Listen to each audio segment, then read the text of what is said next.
नमस्कार, आप देख रहे हैं श्रेष्ठ भारत और आपके साथ मैं हूं गायत्री। दिवाली के पास आते ही पूरी दिल्ली एनसीआर में घने कोहरे के बादल छा जाते हैं, लेकिन ये कोहरा सर्द मौसम वाला नहीं बल्कि पॉल्यूशन से भरा होता है, जिसे हम स्मॉग भी कहते हैं। वक्त इतना बदल चुका है कि अब ये मौसम आते ही लोगों को दिवाली मनाने की खुशी से ज्यादा अपनी जान की फिक्र होने लगती है, क्योंकि दिवाली के आसपास दिल्ली में दम घोंटू हवा ना सिर्फ बच्चों के लिए बल्कि बुजुर्गों के लिए भी काफी हानिकारक हो जाती है। तो वहीं दमे के मरीजों के लिए तो ये हवा जानलेवा हो जाती है।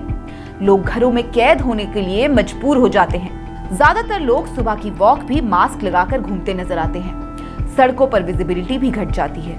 हर साल दिवाली से पहले पॉल्यूशन को कंट्रोल करने के लिए तमाम दावे किए जाते हैं, लेकिन सब नाकाम हो जाते हैं। पराली जलाने की घटनाएं भी बढ़ जाती है और पड़ोसी राज्यों के साथ गहमागहमी शुरू हो जाती है, जो नया साल आने तक चलती रहती है। हर साल की तरह इस साल भी पॉल्यूशन भरी सर्दियों के दस्तक देने के साथ ही दिल्ली ने तैयारियां पूरी करने के दावे शुरू कर दिए हैं। इस साल पॉल्यूशन ज्यादा ना हो, इसके लिए दिल्ली सरकार ने अभी से बैन लगाने भी शुरू कर दिए हैं। दिल्ली सरकार ने रविवार 1 अक्टूबर से ग्रैप यानी कि ग्रेडेड रिस्पॉन्स एक्शन प्लान लागू कर दिया है। क्या है ग्रेडेड रिस्पॉन्स एक्शन प्लान? पिछले 2 सालों में 15 अक्टूबर से ग्रैप लागू किया जाता था, पर इस बार इसे 1 अक्टूबर से ही लागू कर दिया गया है।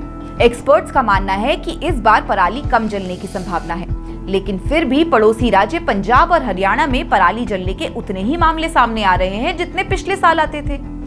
तो चलिए अब आपको बताते हैं कि ये नई गाइडलाइंस को लागू होने के बाद दिल्ली में किन किन चीजों पर बैन लगा है। दिवाली से पहले दिल्ली की तैयारी।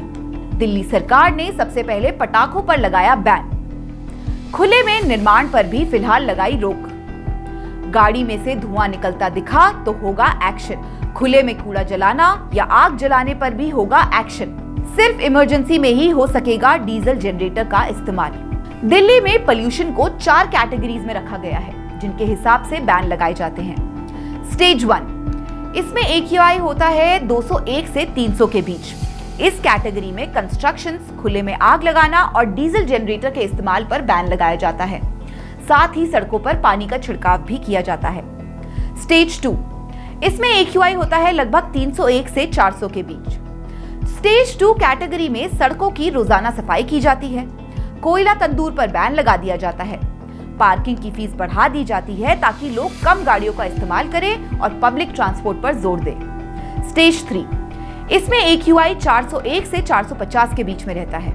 स्टेज 3 कैटेगरी में माइनिंग, स्टोन क्रशर, ईंट की भट्टियों को बंद करवाया जाता है। BS3, BS4 कैटेगरी की गाड़ियों को भी बैन किया जा सकता है। ईंधन पर नहीं चलने वाली इंडस्ट्रीज पर पूरी तरह से रोक लगा दी जाती है और सिर्फ मिल्क, डेयरी और मेडिसिन फैक्ट्री खुली रहती है। स्टेज 4, इसमें AQI 450 और उससे ऊपर रहता है। जब AQI सबसे खतरनाक स्तर पर पहुंच जाता है तो ऑफिस में सिर्फ 50% एम्प्लॉइज के आने की परमिशन दी जाती है, बाकियों का वर्क फ्रॉम होम। ट्रकों की एंट्री पर बैन, डीजल कारों पर बैन और जरूरत पड़े तो स्कूल कॉलेज भी बंद कर दिए जाते हैं। आपको बता दें, इस बार दशहरा और दिवाली दोनों ही काफी लेट आ रहे हैं। इस साल दशहरा 24 अक्टूबर को मनाया जाएगा और दिवाली 12 नवंबर को।